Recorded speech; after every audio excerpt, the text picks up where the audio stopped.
Hello everyone. Political alliance study में आप सभी का स्वागत है। आज के इस वीडियो में हम लोग देखेंगे राजनीति विज्ञान के सिद्धांत से संबंधित कुछ महत्वपूर्ण प्रश्न जो बीए प्रथम सेमेस्टर के लिए बहुत महत्वपूर्ण है। तो चलिए देखते हैं आज का पहला प्रश्न। निम्नांकित विद्वानों में से किसने इस बात पर बल दिया कि राज्य के तत्वों में राजनीतिक आज्ञापालन के लिए लोगों की सामान्य सहमति को भी ध्यान दिया जाना चाहिए? ऑप्शन दिया है डब्ल्यू विलोवी, R.N. गिलक्राइट्स, स्टीफन लीकॉक और अर्नेस्ट बार्कर। तो देखिए इसका जो राइट आंसर हो जाएगा ऑप्शन ए डब्ल्यू विलोवी। देखिए डब्ल्यू विलोवी के अनुसार क्या है कि राज्य के तत्वों में क्रियात्मक आज्ञापालन के लिए लोगों की सामान्य सहमति का भी स्थान दिया जाना चाहिए। इस तरीके से इनके अनुसार इस तरीके से बताया गया है, ये खुद बताया है। नेक्स्ट कि प्रत्येक राज्य को उसके द्वारा प्रदत्त अधिकारों से जाना जाता है। देखिए इसका ए है ब्राइस, बी है बार्कर, लास्की और गार्नर। तो इसका जो राइट आंसर हो जाएगा ऑप्शन सी लास्की। देखिए अधिकार हमारे सामाजिक जीवन की अनिवार्य आवश्यकता है जिनके बिना न तो व्यक्ति अपने व्यक्तित्व का विकास कर सकता है और न ही समाज के लिए उपयोगी कार्य कर सकता है। अधिकारों के बिना मानव जीवन के अस्तित्व की कल्पना ही नहीं की जा सकती।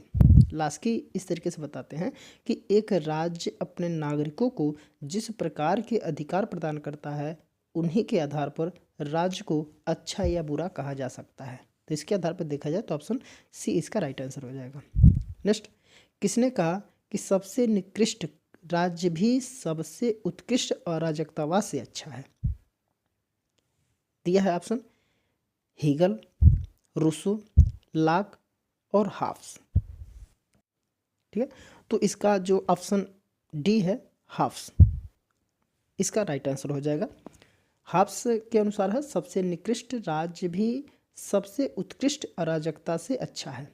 इसका कारण है कि हाफ्स ने प्राकृतिक अवस्था की भयावहता का वर्णन किया जिसका सीधा संबंध तत्कालीन अराजक स्थिति से था।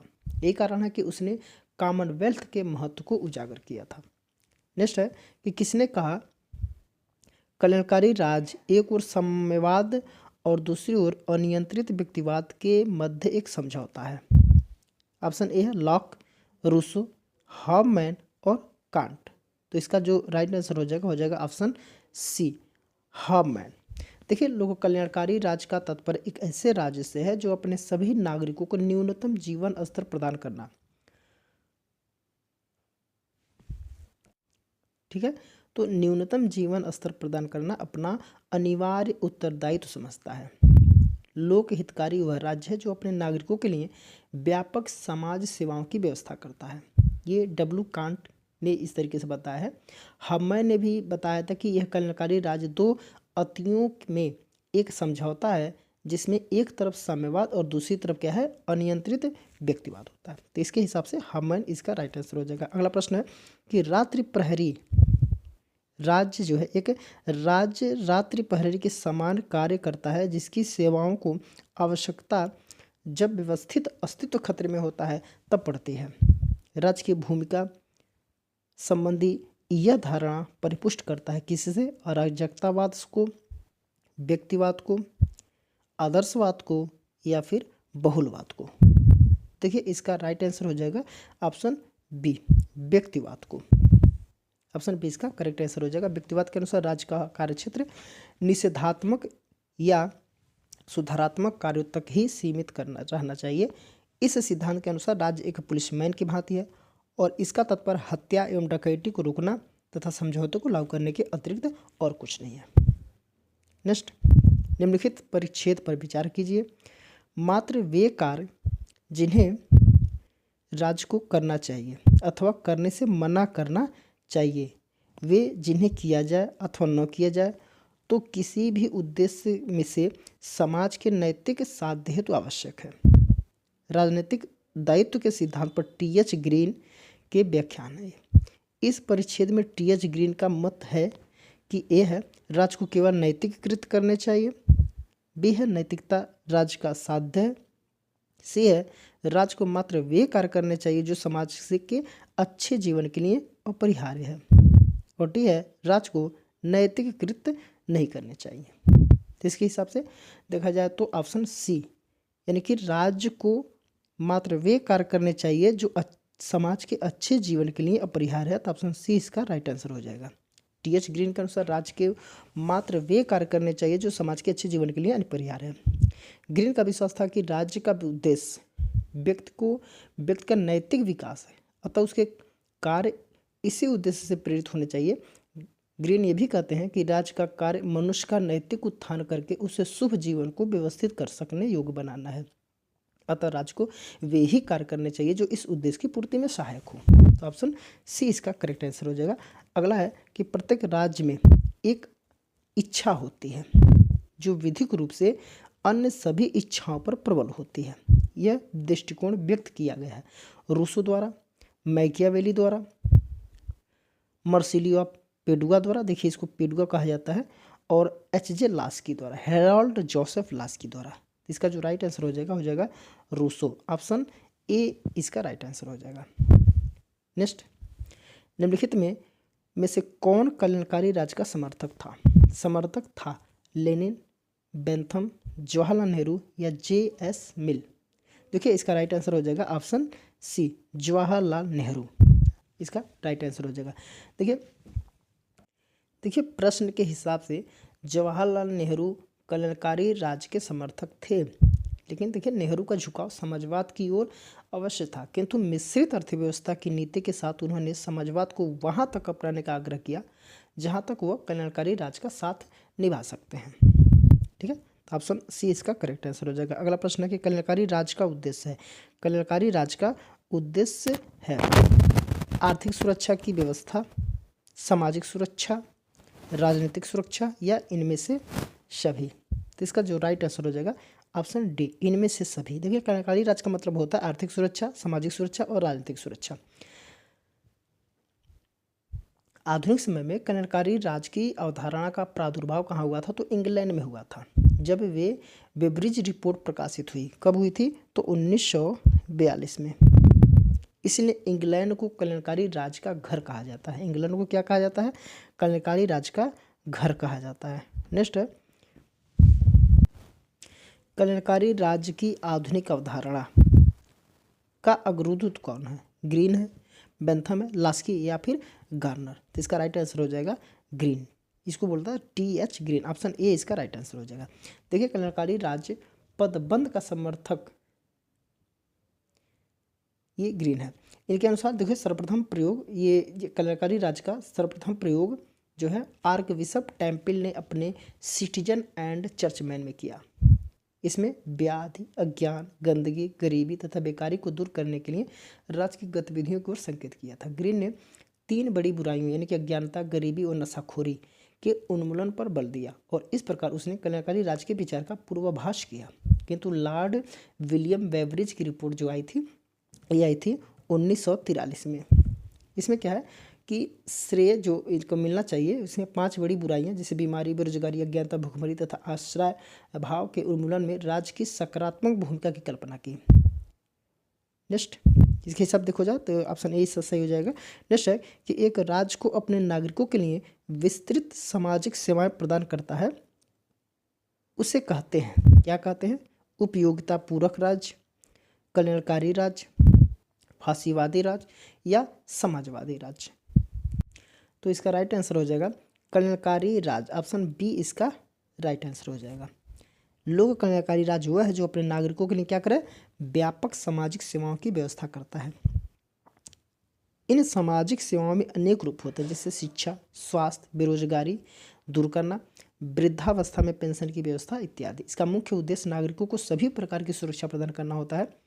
इनसाइक्लोपीडिया ऑफ सोशल साइंस लोक कल्याणकारी राज्य से आशय एक ऐसे राज्य से है जो अपने सभी नागरिकों को न्यूनतम जीवन स्तर प्रदान करना अपना अनिवार्य उत्तरदायित्व तो समझता है। ऑप्शन बी इसका करेक्ट आंसर हो जाएगा। अगला प्रश्न है कि निम्न में से कौन सा कथन मार्क्स के राज्य की अवधारणा के अनुरूप नहीं है? मजदूरों का कोई देश नहीं होता। ठीक, एक है राज्य पृथ्वी पर ईश्वर का अवतरण है, फिर है राज्य का लोप हो जाएगा। राज्य शोषण का एक यंत्र है। देखिए ये सबको पता है कि जो मजदूरों की बात, यानी कि मजदूरों का कोई देश नहीं होता है, ये मार्क्स का कथन है। तो ये सही हो जाएगा यहाँ पे। और राज्य पृथ्वी पर ईश्वर का अवतरण है, ये मार्क्स का नहीं है बल्कि ये किसका है, हीगल इन्होंने बताया था, ये हीगल बताया था। बाकी ये भी मार्क्स, ये भी मार्क्स। तो यहाँ पूछ रहा मार्क्स के राज्य की अवधारणा के अनुरूप नहीं है, तो कौन सा नहीं है, तो ऑप्शन बी ये किसका है, हीगल का है। तो ऑप्शन बी इसका राइट आंसर हो जाएगा। ठीक है, देखिए राज्य पृथ्वी पर ईश्वर का अवतरण है, यह कथन हीगल का है तथा अन्य तीनों कार्ल मार्क्स के हैं। हेगल के अनुसार राज्य मानवीय चेतना का विराट रूप है, यह विश्व में विवेक की यात्रा है, यह मनुष्य की स्वतंत्रता की उच्चतम अभिव्यक्ति है जो परिवार और नागरिक समाज के द्वंद्वात्मक संघर्ष के परिणाम स्वरूप अस्तित्व में आती है। नेक्स्ट, निम्नलिखित में से कौन सा एक कल्याणकारी राज्य की प्राप्ति में बाधक होता है, आर्थिक समृद्धि, जनसंख्या अधिक, समाज सेवा अधिनियम या धन का समान वितरण। तो देखिए इसका राइट आंसर हो जाएगा जनसंख्या अधिक, ऑप्शन बी इसका राइट आंसर हो जाएगा। जनसंख्या अधिक एक कल्याणकारी राज्य की प्राप्ति में बाधक होता है, क्योंकि कल्याणकारी राज्य का तात्पर्य है लोगों की न्यूनतम आवश्यकताओं को पूरा करना। यदि राज्य के संसाधनों की अपेक्षा जनसंख्या अधिक हो जाएगी तो अपने नागरिकों की प्राप्ति में सफल नहीं हो पाता। अतः कल्याणकारी राज्य में जनसंख्या और संसाधनों का संतुलन आवश्यक होता है। तो ऑप्शन बी इसका राइट आंसर हो जाएगा। अगला प्रश्न है कि किसने कहा राज्य का स्वरूप मूलतः एक निगम है। राज्य का स्वरूप क्या है, मूलतः एक क्या है, निगम है। मार्क्स का है, लास्की है, मैकाइवर है या डुग्वी, इसको डुग्वी बोला जाता है। तो ऑप्शन इसका सी इसका राइट आंसर हो जाएगा, मैकाइवर। देखिए मैकाइवर ने कहा कि राज्य का स्वरूप मूलतः एक निगम है, क्योंकि राज्य की सत्ता का स्रोत उसके सदस्यों की इच्छा है, राज्य की स्वयं की इच्छा नहीं। व्यापारिक निगमों की तरह राज्य के अपने अधिकार और उत्तरदायित्व होते हैं, जैसे कि निगम अपने शेयर धारकों की इच्छा से और उन्हीं के हितों की रक्षा के लिए उन पर अपनी सत्ता का प्रयोग करता है। तो मैकाइवर इसका करेक्ट आंसर हो जाएगा। अगला प्रश्न है कि यह किसका कथन है, जब राज्य होगा तो स्वतंत्रता नहीं हो सकती, जब स्वतंत्रता होगी तो राज्य अस्तित्व में नहीं रहेगा। ऑप्शन दिया है बेंथम, मिल, मार्क्स और लेनिन। तो इसका जो राइट आंसर हो जाएगा लेनिन, ऑप्शन डी इसका करेक्ट आंसर हो जाएगा। लेनिन ने कहा कि संक्रमण काल में राज्य बना रहेगा, परंतु वास्तव में जब सर्वहारा के अधिनायकवाद को एक प्रकार का राज्य होने की मान्यता मिल जाएगी तब स्वतंत्रता नहीं होगी।